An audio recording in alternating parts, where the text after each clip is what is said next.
चलिए स्टूडेंट्स, अब हम चलते हैं अल्फा अमीनो एसिड्स का। पहला वीडियो हमने आपको बनाया था, उसके बाद ये दूसरा वीडियो है जिसमें अल्फा अमीनो एसिड्स के एसिडिक एंड बेसिक नेचर को डिफाइन करेंगे और साथ साथ उसके ड्यूटेराइन कंसेप्ट और आइसोइलेक्ट्रिक पॉइंट को हम इस वीडियो के अंदर आपको डिफाइन करने की कोशिश करेंगे। देखिए, तो इसमें सबसे पहले आप एक चीज देखिए, अल्फा अमीनो एसिड्स में दो फंक्शनैलिटीज हैं, NH2 amino group and COOH carboxylic acid functionality. ठीक है, अब ये जो दोनों फंक्शनैलिटीज हैं, पहले कुछ बेसिक कंसेप्ट को समझ लें। ये दोनों फंक्शनैलिटीज एज एसिडिक फंक्शनैलिटी के फॉर्म में आपका एग्जिस्ट कर सकता है अल्फा अमीनो एसिड के अंदर, या दोनों आपका एज ए बेसिक फंक्शनैलिटी के फॉर्म में भी एग्जिस्ट कर सकता है, या एक एसिडिक एक बेसिक फंक्शनैलिटी के फॉर्म में एग्जिस्ट कर सकता है। ठीक है, अब देखिए, जब ये दोनों एज एसिडिक फंक्शनैलिटी होंगे तो एमिनो ग्रुप क्या होगा? प्रोटोनेटेड फॉर्म में होगा, NH3 पॉजिटिव होगा। प्रोटोनेटेड फॉर्म में एमिनो, प्रोटोनेटेड मतलब H प्लस इसके साथ जुड़ा होगा, तो उस समय ये एज एसिडिक फंक्शनैलिटी है। ठीक है ना, और COOH ग्रुप तो अपने आप में acidic functionality H plus ion को रिलीज कर सकता है। तो ये हो गया आपका as an acidic functionality, acidic functionality के फॉर्म में है। ये दोनों फंक्शनल ग्रुप इस फॉर्म में हो गए। अब एज ए बेसिक फंक्शनैलिटी यदि हम कंसीडर करेंगे तो देखिए, NH2 इसके पास लोन पेयर है ना, तो ये NH2 तो इसी फॉर्म में आपका एज ए बेसिक फंक्शनैलिटी है, और ये आपका H प्लस को रिलीज करके जब इस फॉर्म में होगा कार्बोक्सिलेट आयन के फॉर्म में, तो ये एज ए बेसिक फंक्शनैलिटी होगा। ठीक होगा ना। फिर तीसरी कंडीशन हमने कहा कि एक एसिडिक एक बेसिक फंक्शनैलिटी के फॉर्म में भी हो सकता है। हो सकता है कि किसी अल्फा अमीनो एसिड के अंदर किसी पर्टिकुलर कंडीशन पे दोनों जो फंक्शनल ग्रुप है वो एज ए एसिडिक फंक्शनैलिटी हो, या दोनों functional group as a basic functionality present हो, या दोनों में से एक एज ए एसिडिक फंक्शनैलिटी और दूसरा as a basic functionality present हो सकता है। हो सकता है कि आपका COH group as a basic functionality होगा तो ऐसा होगा, और NH2 group as a acidic functionality होगा तो ऐसा होगा। हो सकता है ये और ये कॉम्बिनेशन हो सकता है ये एज ए एसिडिक फंक्शनैलिटी, ये एज ए बेसिक फंक्शनैलिटी हो, ये भी पॉसिबल है। तो ये सब कुछ किस पे डिपेंड करेगा? ये मीडियम के pH पे डिपेंड करेगा। जिस मीडियम या जिस सॉल्यूशन के अंदर आप अल्फा अमीनो एसिड को डिसॉल्व किए हुए हैं, उसका pH वैल्यू डिसाइड करेगा कि आपका किस फॉर्म में आपका अल्फा अमीनो एसिड सॉल्यूशन के अंदर एग्जिस्ट करने वाला है भी आपका। अब चलिए हम एक कंडीशन पे आते हैं। इससे एक चीज आपको और डिफाइन करते रहिए, इस चीज को आप आगे को भी ध्यान रखिएगा, नेक्स्ट टॉपिक में भी यूज होगा। जब आपका एमिनो ग्रुप प्रोटोनेटेड फॉर्म में होगा, protonated means NH3 positive form में होता है, तो उसके लिए pKa वैल्यू होता है अप्रॉक्स 9। अप्रॉक्स है, एग्जैक्ट नहीं है, थोड़ा सा ऊपर नीचे हो सकता है। और COOH carboxylic acid as an acidic functionality compound में है, तो उसके लिए pKa होता है अप्रॉक्स 2 के आसपास। ठीक है, 2 के आसपास क्या निकला? किसी के लिए 1.8, किसी के लिए 1.9 भी हो सकता है, किसी के लिए 2.1 भी हो सकता है। मतलब एवरेज 2 के आसपास ही आपका वैल्यू दिखेगा। मैक्सिमम आपके जो क्या 20 naturally occurring alpha amino acids हैं उनके लिए COH ग्रुप का। ठीक है, और जो प्रोटोनेटेड एमिनो ग्रुप होगा उसका pKa वैल्यू 9 का, तो किसी के लिए 9.5 भी हो सकता है, किसी के लिए 8.5 भी हो सकता है, 9 के आसपास होगा अप्रॉक्सिमेट। ठीक है, अब देखिए, सपोज किसी अल्फा अमीनो एसिड को आप किस में लिए हुए हैं? एक ऐसे मीडियम में लिए हैं जिसका pH वैल्यू कितना है? इक्वल टू, चलिए लो pH ले लेते हैं, 1 है। ठीक है, तो लो pH वाले मीडियम में आपने अल्फा अमीनो एसिड को लिया हुआ है, तो मीडियम किसका काम करेगा? एक चीज और कंडीशन क्रिएट करते हैं, जरा सुनिएगा। जिस किसी भी फंक्शनल ग्रुप का, इन दोनों में से किसी भी फंक्शनल ग्रुप का pKa वैल्यू से pH वैल्यू यदि लोअर है, pKa वैल्यू से फंक्शनल ग्रुप का pKa वैल्यू से मीडियम जिस पर आप उसको डिसॉल्व कर रहे हैं उसका pH क्या है? लोअर है। तो pH लोअर है तो मीडियम एसिड का काम करेगा। ठीक है, तो एसिड का काम करेगा, तो उन पर्टिकुलर फंक्शनैलिटीज को भी वो किस फॉर्म में कन्वर्ट कराएगा? आपका एसिडिक फॉर्म। या ये करेगा कि ये फंक्शनैलिटीज भी उस मीडियम में किस फॉर्म में एग्जिस्ट करेंगे? आपका एज एन एसिडिक फंक्शनैलिटी। ठीक है, तो आपका अल्फा अमीनो एसिड का रिप्रेजेंटेशन ये हुआ ना, COOH HR एंड NH2 होता है, ठीक हो गया। तो आपका पीएच किसका, ये मीडियम किसका काम कर रहा है आपका, सॉरी NH2 है ना, मीडियम पीएच लो है तो मीडियम आपका एसिड का काम कर रहा है।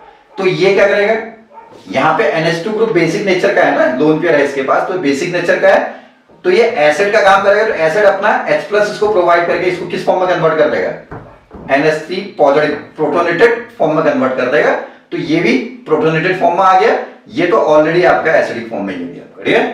तो जब भी आप लो पीएच, दोनों के पीके वैल्यू से कम पीएच वैल्यू वाले मीडियम में किसी अल्फा अमीनो एसिड को यदि आप पुट करते हैं या डिजोल्व करते हैं, तो वहां पर आपका जो NH2 ग्रुप होगा अमीनो एसिड में, वो NH2 ग्रुप मीडियम एसिड की तरह बिहेव करा तो उससे H+ लेकर के क्या है इस फॉर्म में कन्वर्ट कर जाएगा। और COH तो आपका ऑलरेडी एसिडिक फॉर्म में ही प्रेजेंट है, ठीक है ना। बट एक कंडीशन और यहां पे हम दे देते हैं, देखिए pH इक्वल टू, चलिए हम दोनों के पीके वैल्यू से बड़ा pH ले लिया मीडियम का, तो इस समय क्या होगा, इस पर्टिकुलर कंडीशन पर pH वैल्यू ज्यादा है दोनों के पीके वैल्यू से, तो इसका मतलब ये जो मीडियम है ये बेसिक मीडियम की तरह बिहेव करेगा वहां पे, ठीक है। तो बेसिक मीडियम क्या करेगा, आपका प्रोटॉन लेने का काम करेगा, ठीक है। तो आपका NH2 ग्रुप तो ऑलरेडी बेसिक नेचर का होता है, तो इसको हम ऐसे लिख सकते हैं HRNH2, और इसको हम ऐसे लिख सकते हैं भैया COO। अब ये होता COH, लेकिन मीडियम बेसिक मीडियम की तरह बिहेव कर रहा है, तो इससे क्या करेगा, H+ ले लेगा, COO नेगेटिव फॉर्म में कन्वर्ट कर देगा। ये तो ऑलरेडी आपका बेसिक फॉर्म में ही, ठीक है ना, NH2 ग्रुप बेसिक नेचर का होता है। जैसे यहां पर आपका मीडियम एसिडिक की तरह बिहेव किया था, इसको H+ दिया था, तो ये कैटायनिक फॉर्म आया। यहां मीडियम बेसिक की तरह बिहेव कर रहा है, तो इससे H+ लिया, और ये वाला अपनी जगह बने रहेगा, जैसे यहां ये अपनी जगह बने था, ठीक है। अब एक बीच का pH आता हूं, ये मैं pH इक्वल टू कितने पे आते हैं, सपोज 7, ठीक है। तो pH इक्वल टू 7 पे जब आते हैं, तो यहां पे बड़ी जबरदस्त कंडीशन क्रिएट होगी। देखिए NH2 था, तो देखिए COH ग्रुप का पीके कम है मीडियम के पीएच से, तो इसका मतलब ये मीडियम COH ग्रुप के लिए तो बेस का काम कर रहा है, तो उससे तो H+ ले लेगा ना। मीडियम का पीएच ज्यादा है COH ग्रुप के पीके से। COH ग्रुप का पीके क्या होता है अल्फा अमीनो एसिड में, अप्रॉक्स 2 है, तो 7 क्या होगा, बेसिक मीडियम हो गया उसके लिए, तो इससे H+ ले लेगा, तो इसको तो इस फॉर्म में कन्वर्ट कर देगा।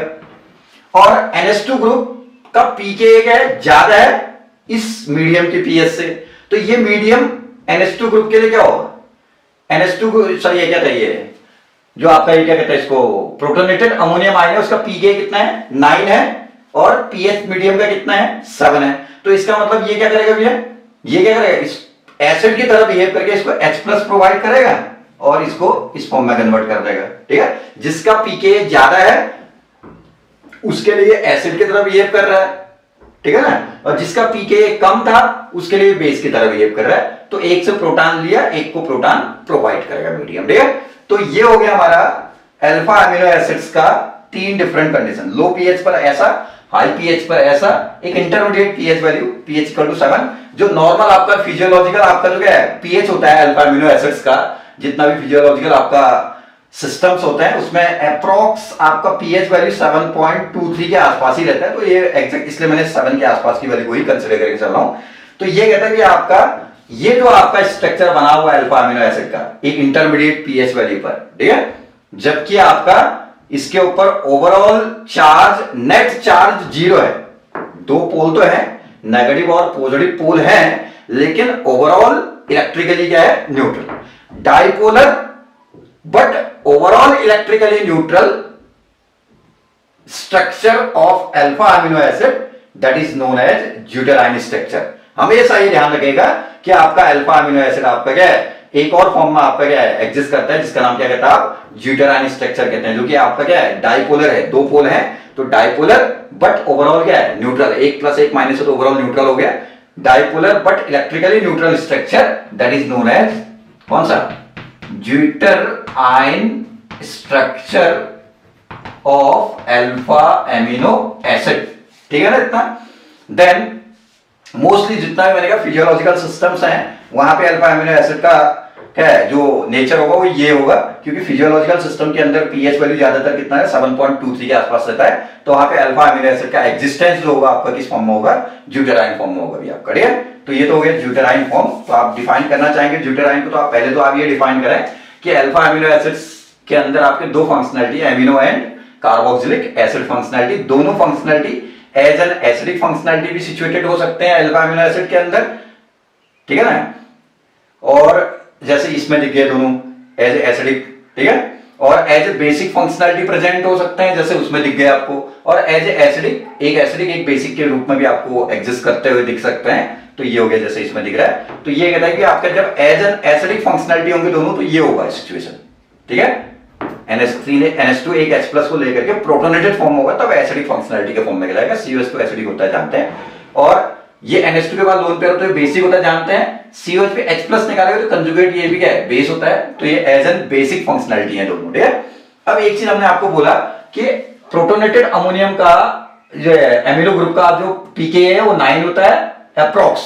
मोस्ट ऑफ द कार्बोक्सिल्स और क्या है अल्फा अमीनो एसिड्स में आपका pK value protonated amino group का कितना होता है 9, और COH का कितना होता है 2 होता है। ठीक है, तो जब आपने क्या किया अल्फा अमीनो एसिड को किसी लो पीएच में, दोनों के pK वैल्यू से कम पीएच वाले मीडियम में आप पुट करेंगे तो मीडियम एसिड का काम करेगा, तो वो NH2 को, वैसे तो अल्फा अमीनो एसिड में NH2 ग्रुप था ना, तो ये मीडियम एसिड का काम किया, तो उसका H+ दे करके उसने क्या बना दिया NH3 पॉजिटिव फॉर्म में कन्वर्ट कर दिया। COH तो ऑलरेडी आपका एसिडिक फंक्शनैलिटी है। ठीक है, और बहुत हाई पीएच वाले मीडियम में डाला तो मीडियम बेस का काम करेगा, तो COH में से क्या करेगा H+ को ले लेगा, और NH2 आपका ऑलरेडी बेसिक फंक्शनैलिटी, तो बेसिक मीडियम में जो बेसिक है तो वो तो बने रहेगा, जो एसिडिक था COH उसको भी बेसिक फॉर्म में CO नेगेटिव फॉर्म में कन्वर्ट कर दिया। ठीक है, और एसिडिक में क्या किया, जो एसिडिक था उसको वो तो अपनी जगह बने रहेगा, जो एसिडिक नहीं था उसको अपना प्रोटॉन दे करके उसको भी एसिडिक फॉर्म में कन्वर्ट कर, एक तरह से NH2 ग्रुप का कंजुगेट एसिड हो गया। ठीक है ना, देन अब बीच का एक ऐसा पीएच है जहां पर आपका क्या है,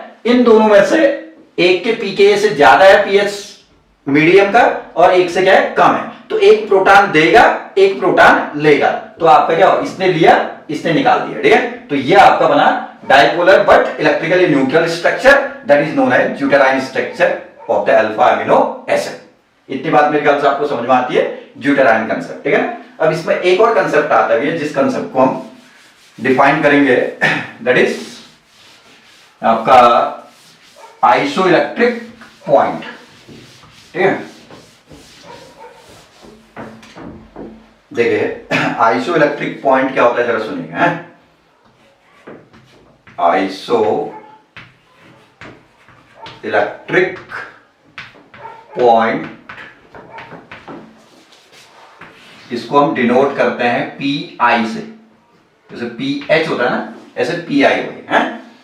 तो आइसोइलेक्ट्रिक पॉइंट होता है कि किसी भी अल्फा अमीनो एसिड के लिए एक ऐसा इंटरमीडिएट पीएच वैल्यू, ठीक है, किसी भी अल्फा अमीनो एसिड का एक ऐसा इंटरमीडिएट पीएच वैल्यू, हर अल्फा अमीनो एसिड का अपना अपना फिक्स वैल्यू होता है। ठीक है, जिससे बाद में आगे जाकर के हम इलेक्ट्रोफोरेसिस या आपका जो आपका प्रोटीन स्ट्रक्चर डिटर्मिनेशन में हम इसका यूज करेंगे कि अल्फा अमीनो एसिड्स को आइडेंटिफाई करने के लिए। तो each and every alpha amino acid के लिए एक इंटरमीडिएट पीएच वैल्यू होता है, जब जिस इंटरमीडिएट पीएच वैल्यू पर अल्फा अमीनो एसिड क्या है, न तो एनोडिक मूवमेंट करेगा, सपोज हमने क्या करा ना, ये कोई इलेक्ट्रोलाइटिक सेल बनाया है, इसमें एक साइड से एनोड लगा दिया हमने, एक साइड से हमने क्या लगा रखा है कैथोड लगा दिया, इसके अंदर अल्फा अमीनो एसिड का हमने क्या कर रखा है सॉल्यूशन क्रिएट कर रखा है।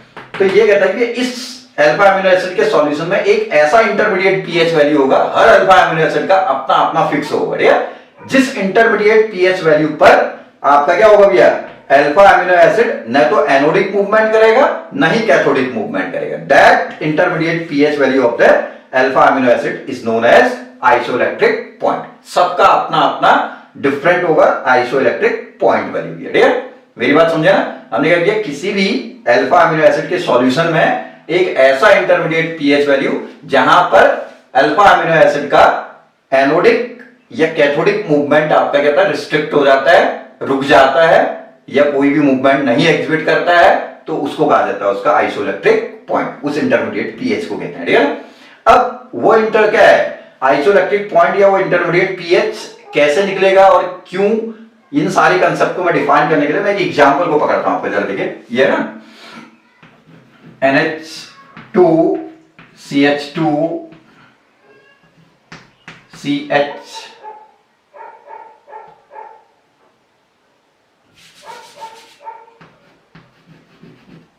NH2 CH3 एंड COOH, ये है एलेनाइन, ठीक है ना जी। ये एलेनाइन है, इसमें COOH ग्रुप का जो pKa होता है, pKa ये होता है 2.32 के आसपास होता है, ठीक है, ठीक है ना। और जो NH2 ग्रुप है इसका प्रोटोनेटेड, जो आपको इसका प्रोटोनेटेड फॉर्म यदि आप दिखाएंगे तो उसके लिए आपका क्या होगा, pKa कितना होता है, pKa इसका प्रोटोनेटेड फॉर्म के लिए ऐसे दिखाएंगे, ये होगा ना प्रोटोनेट क्या है pKa के लिए आपका एसिड होना पड़ेगा ना, तो NH2 बेसिक होता है तो H प्लस लेकर के P क्या है प्रोटोनेटेड अमोनियम आयन के फॉर्म में इसको आप दिखाते हैं 9.69 ऐसे कुछ इसके आसपास होता है इसका वैल्यू, ठीक है। तो ये कहता है कि अल्फा अमीनो एसिड, चलिए अल्फा अमीनो एसिड कोई भी ले लें, जैसे एलेनाइन है तो इसमें पी आई आइसोइलेक्ट्रिक पॉइंट को हम क्या कह रहे हैं, पी आई लिख रहे हैं, ये पीएच जो भी कहता है उसका पीएच ही हुआ पी आई एक तरह से, ठीक है ना।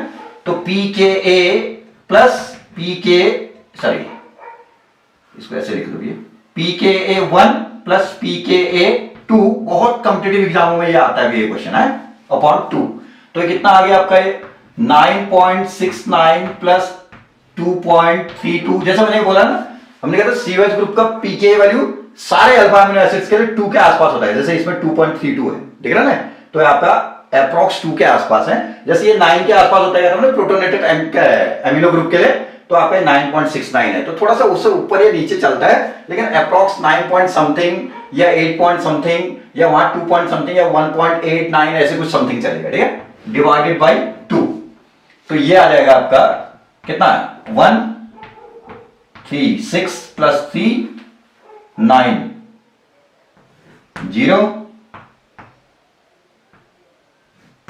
12.01 अपॉन 2, तो ये आ गया आपका 6.0 000 कितना है 2 5 या 10 ऐसे 005 ऐसे कुछ आएगा आपका, ठीक है। तो ये आपका लगभग कितना आ रहा है 6.005 के आसपास आपका क्या आ रहा है पी आई आ रहा है, ये किसका एलेनाइन का। ऐसे हर अल्फा अमीनो एसिड का अपना अपना पी आई आएगा, ठीक है, पी आई मतलब आइसोइलेक्ट्रिक पॉइंट। अब क्यों कैसे इस कंसेप्ट को मैं डिफाइन करता हूं आपको, देखिए चलिए सुनिएगा, ध्यान से सुनिएगा इसको, बहुत इंपॉर्टेंट कंसेप्ट है, आपको बुक्स के अंदर भी बहुत रेयरली आपका ये प्रोवाइड किया हुआ रहता है। हम आते हैं हेंडरसन इक्वेशन होता है भैया, हेंडरसन इक्वेशन के अकॉर्डिंग पीएच इक्वल टू होता है pKa plus log base 10 salt concentration divided by acid concentration के होता है, ठीक है ना, ठीक हो गया। तो सपोज आपका ये चल रहा है ना, देखिए आपका ये सीओएच ग्रुप का यदि अल्फा अमीनो एसिड का सॉल्यूशन था हमारे पास, अल्फा ये एलेनाइन का सॉल्यूशन है, उस सॉल्यूशन में जब पीएच इक्वल टू कितना होगा आपका 2.32 होगा, ठीक है। पीएच इक्वल टू 2.32 होने का मतलब क्या हुआ, पीएच की वैल्यू 2.32 है, पीके तो मैंने लिखा हुआ ऑलरेडी ना, वो भी 2.32 है, मतलब पीके के बराबर ही पीएच है, तो ये कंसेप्ट कितना होना पड़ेगा 0। ये कंसेप्ट 0 होने के लिए क्या करना पड़ेगा आपका, इन दोनों का कंसंट्रेशन क्या होना पड़ेगा, बराबर होना पड़ेगा, तो ये इक्वल होंगे तो आपका log 1 हो जाएगा ना, इससे ये डिवाइड होगा 1 टाइम, तो log 1 कितना होता है 0 होता है, ठीक है। तो यहां पे ये कहता है कि आपका इस alpha amino acid that is alanine के सॉल्यूशन में इस पीएच पर, कितने पीएच पर 2.32 वैल्यू जब पीएच की होगी, तो उस समय पीएच और पीके क्या रहे बराबर आ रहे हैं, तो इसका मतलब उस समय क्या होगा, ये वाला कंसेप्ट क्या हो जाएगा, खत्म हो जाएगा। ये खत्म होने वाला एसिड तो समझ जाना, सीओएच हुआ एसिड का मतलब, सॉल्ट क्या हुआ इस एसिड का जो एनायन हुआ एक तरह से उसको सॉल्ट मान लो। जैसे कोई भी कार्बोक्सिलिक एसिड होता है ना भैया, उसकी आप जैसे एनिवर्सरी रिएक्शन करोगे तो COONA सॉल्ट तो है ना इसका, तो ये क्या है, जैसे ये COONA सॉल्ट है, तो सॉल्यूशन के अंदर सॉल्ट का कंसंट्रेशन कहूं तो सॉल्ट तो पूरा आयनाइजेबल होता है ना, तो क्या हो जाएगा ऐसे COO negative plus Na positive, ऐसे समझो उसको, ठीक है। तो एसिड का कंसंट्रेशन तो आप समझ रहे हैं COH ग्रुप का कंसंट्रेशन, और सॉल्ट कंसंट्रेशन का मतलब समझो कि ये उसके एनाइन का कंसंट्रेशन, एनाइन मतलब जब ये COO नेगेटिव फॉर्म में होगा उस समय का कंसंट्रेशन। ये एसिड फॉर्म में है, COH ग्रुप के फॉर्म में तो एसिड फॉर्म में हुआ, H निकल जाएगा तो एनाइन के फॉर्म में हो गया। तो एनाइन मतलब क्या हुआ, एनाइन का मतलब इस एसिड का एनाइन मतलब उसका कोई सॉल्ट कंसंट्रेशन मान लो उसको, जहां पे सॉल्ट लिखते हैं उसकी जगह उसका क्या लिखते हैं, एनाइन कंसंट्रेशन लिखेंगे, ठीक है। एसिड और उसके एनाइन का कंसंट्रेशन, तो ये सॉल्ट की जगह एनाइन, एसिड की जगह एसिड हो गया, ठीक है। तो इसका मतलब आपका क्या हो गया, इस समय सॉल्यूशन के अंदर क्या है, इस समय सॉल्यूशन के अंदर आपका 50% एलेनाइन आपका COOH फॉर्म में होगा, और 50% मॉलिक्यूल जो होंगे एलेनाइन के वो COO नेगेटिव फॉर्म में होंगे। तो एनाइन कंसंट्रेशन मतलब सॉल्ट मतलब एनाइन कंसंट्रेशन और एसिड कंसंट्रेशन दोनों बराबर हो जाएगा, तो ये वैल्यू आपका कितना हो जाएगा, 1 हो जाएगा, सॉरी 0 हो जाएगा, डिवाइड बाई 1, log 1 0 होता है, तो तब ये वैल्यू, ये कंडीशन क्रिएट होगी, ठीक है। अब मैं यहां से क्या करूंगा, पीएच बढ़ाऊंगा मीडियम का, तो पीएच बढ़ाऊंगा तो क्या होगा, पीएच मान लिया आपने बढ़ाया, तो ये तो फिक्स है, COH ग्रुप का pK तो इतना ही होता है, तो ये वैल्यू को बढ़ना पड़ेगा ना, ये बढ़ेगा तभी तो ये इसके साथ एड ऑन होगा, तभी तो आपका पीएच बढ़ेगा ना आपका। तो ये बढ़ने के लिए क्या बढ़ना पड़ेगा, सॉल्ट कंसंट्रेशन, सॉल्ट मतलब क्या मानेंगे यहां, एनाइन कंसंट्रेशन बढ़ना पड़ेगा, समझे मेरी बात को।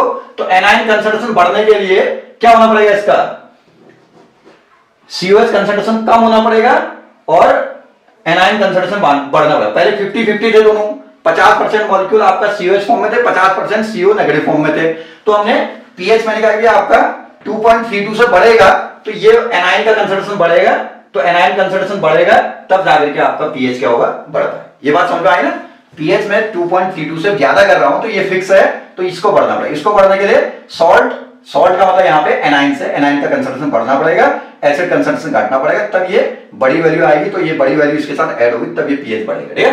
तो इससे आपको एक चीज समझ में आया कि भैया आपका क्या होगा, जैसे जैसे पीएच बढ़ाएंगे तो COH ग्रुप क्या होगा भैया, एनाइन के फॉर्म में इसका डोमिनेंसी बढ़ना लगेगा आपका, ठीक है।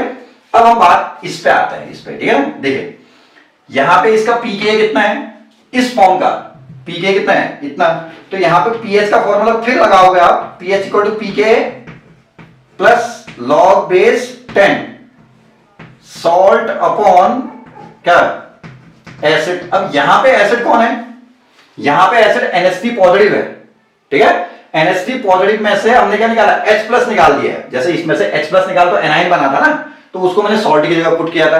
अब यहाँ NH3 पॉजिटिव में से H प्लस निकाल दूंगा तो NH2 जो होगा वो सॉल्ट की जगह पुट किया जाएगा आपका, ठीक है। तो यहाँ पे आप सॉल्ट की जगह क्या कर सकते हैं, NH2 फॉर्म का कंसंट्रेशन अपॉन किसका, NH3 फॉर्म का कंसंट्रेशन, ये हुआ, मेरी बात समझ ना। जैसे यहाँ एसिड की जगह तो COH था, ठीक हो गया, और सॉल्ट की जगह मिल जाएगा इसका एनाइन कंसंट्रेशन का, एनाइन अपॉन ये हो गया, ठीक है। ऐसे यहाँ पे क्या होगा, एसिड की जगह तो आपका ये होगा, ये तो H प्लस निकाल सकता है, और एनाइन की जगह क्या कहूंगा आप, मतलब सॉल्ट की जगह क्या कहूंगा मैं, ये H प्लस निकालने के बाद जो बनेगा NH2 वो सॉल्ट की कंसंट्रेशन की जगह पुट किया जाएगा, ठीक है। तो लॉग इतना आ जाएगा ये प्लस pKa इक्वल टू ये क्या हुआ, pH। अब देखिए सपोज आपका क्या भैया, pK इतना है, तो इतने pK पर क्या होगा, pK कितना है 9.69 है, तो pH, सपोज हमने मीडियम का pH कितना रखा था, मीडियम का मैंने pH कितना रखा था, pH इक्वल टू 9.69 रखा मैंने pH। तो इस इतना pH रखने का मतलब क्या हुआ, pK तो इतना ही है ना इस NH3 ग्रुप पॉजिटिव का, तो इसका मतलब इसका pK इतना ही है। तो यदि हमारा कोई मीडियम है जहां पे एलेनाइन को रखा हुआ है, तो वहां पर मीडियम का pH हमने कितना रखा है, इतना रखा है, तो pH इतना रखा है तो pK भी इतना ही है, तो इस वैल्यू को आपको कितना होना पड़ेगा भैया, 0 होना पड़ेगा, तभी तो pK बराबर pH क्या आ जाएगा, आएगा।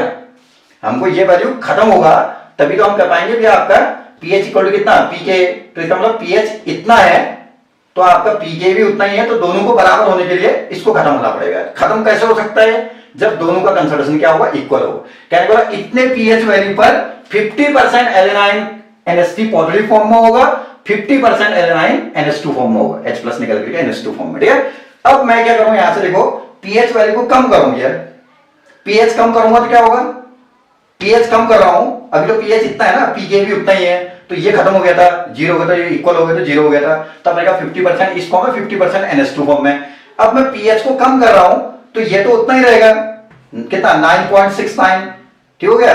पीएच को यदि मैं कम कर रहा हूं, मान लिया मैंने पीएच को 8 कर दिया तो आपका ये इतना है, तो इसमें से 1.69 आपका ये क्वांटिटी आना पड़ेगा ना, चलिए ये वैल्यू इतना है, तो आपको ये वैल्यू को आपको क्या करना पड़ेगा, छोटा होना पड़ेगा। कैसे छोटा हो सकता है ये वैल्यू, ये कंसंट्रेशन कम हो जाए, ये कंसंट्रेशन बढ़ जाए, नीचे वाली वैल्यू बढ़ेगी तो पॉइंट में आ जाएगी ना वैल्यू, पॉइंट में आएगी तो कुछ रिड्यूस होने लायक क्वांटिटी आ जाएगा, तो इसमें से कुछ रिड्यूस होगा तब इक्वल टू इसके आ पाएगा, ठीक है। तो इसका मतलब जैसे जैसे हम 9.69 से पीएच को कम कर रहे हैं, इससे पीएच को कम कर रहे हैं, तो आपका ये कंसंट्रेशन बढ़ रहा है, ये कंसंट्रेशन क्या हो रहा है, घट रहा है, ठीक है।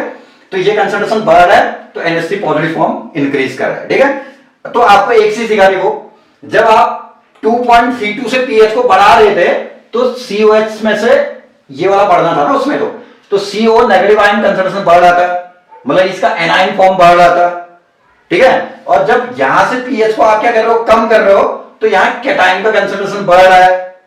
ध्यान से सुनिएगा, हमने कहा कि जब हमारा पीएच इससे बढ़ा रहे हैं तो एनाइन कंसंट्रेशन बढ़ रहा था, जब पीएच इससे घटा रहे हैं तो कैटाइन कंसंट्रेशन बढ़ रहा है, तो आपका क्या हो गया, इससे ऊपर का पीएच एनाइन कंसंट्रेशन बढ़ा, इससे नीचे के पीएच पर कैटाइन कंसंट्रेशन बढ़ा, ठीक हो गया। तो आपका बीच का ये एक ऐसा पीएच होगा जिसमें कैटाइन और एनाइन कंसंट्रेशन सॉल्यूशन के अंदर क्या होगा, इक्वल हो जाएगा आपका, ठीक है। तब इक्वल होगा, तब ना वो कैथोडिक ना वो एनोडिक मूवमेंट दिखाता है, तब उसको हम क्या कहते हैं, आइसोइलेक्ट्रिक पॉइंट कहते हैं आपका, ठीक है। मेरे ख्याल से ये बात आपको समझ में आई होगी। तो आइसोइलेक्ट्रिक पॉइंट क्या होता है आपका, ये बात सबको समझ में आई ना, इतनी बात समझ में आ जाना चाहिए।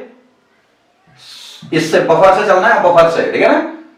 तो आपको मेरे ख्याल से बात समझ में आ जाएगी। ये बफर सॉल्यूशन का इक्वेशन है, इस इक्वेशन में हमने कहा कि आपका COH ग्रुप का आपका पीके कितना है, इतना है, तो COH ग्रुप का पीके इतना है, तो यदि मैं मीडियम का पीएच भी इतना ही रख दूंगा तो आपका ये बराबर इसके हो जाएगा, तो ये वैल्यू आपका 0 होना पड़ेगा, ठीक है ना। तभी तो पी क्या है, मीडियम का पीएच में कह रहा हूं इतना रखूंगा तो आपका पीके बराबर क्या है, COH का पीके भी इतना ही है, तो आपका ये क्वांटिटी कितना हो जाएगा, 0 हो जाएगा। क्यों, दोनों कंसंट्रेशन बराबर, सॉल्ट की जगह करो एनाइन कंसंट्रेशन, ठीक है, तो ये 0 होना पड़ेगा। फिर मैं पीएच यहां से बढ़ाऊंगा, तो बढ़ाऊंगा पीएच बढ़ाऊंगा तो ये क्वांटिटी तो फिक्स है, तो ये बढ़ना पड़ेगा। ये बढ़ने के लिए सॉल्ट की जगह क्या कहते हैं हमने, COH का H प्लस निकलने के बाद जो एनाइन कंसंट्रेशन होगा वो बढ़ेगा, ठीक है। तो इससे ऊपर पीएच जाने पर एनाइन कंसंट्रेशन बढ़ेगा, इससे नीचे पीएच आने पर कैटाइन कंसंट्रेशन बढ़ रहा है, तो बीच के पीएच पर आपका कैटाइन एनाइन कंसंट्रेशन सॉल्यूशन के अंदर बराबर होगा, जिसको आइसोइलेक्ट्रिक पॉइंट कहते हैं। तब कंसंट्रेशन बराबर होगा, इसलिए एनोडिक कैथोडिक मूवमेंट 0 हो जाता है। अब कभी क्या होता है, किसी अल्फा अमीनो एसिड के अंदर 2 COH हो सकते हैं, एक NH2 हो सकता है, तो उस समय आपका क्या होगा, जो 2 आइडेंटिकल फंक्शनल ग्रुप होंगे उनके pK1 pK2 उनको कहेंगे आप। जैसे 2 COH एक NH2 होगा तो 2 COH के जो pK होंगे उनको ऐड करके अपॉन 2 करके PI निकलेगा। मान लिया 2 NH2 ग्रुप हैं और एक COH है, तो 2 NH2 ग्रुप के pK2 करोगे अपॉन 2 करोगे तब PI निकलेगा, ठीक है। और एक है तो फिर तो सिंपल हो गया, इसका pK, इसके क्या प्रोटोनेटेड एमिनो ग्रुप का pK उनका अपॉन 2 करोगे तो PI आपका कैलकुलेट हो जाएगा, ठीक है। ये आपका आइसोइलेक्ट्रिक पॉइंट मान के चलता है कि आपको समझ में आ जाएगा, ठीक है ना। चलिए, थैंक यू।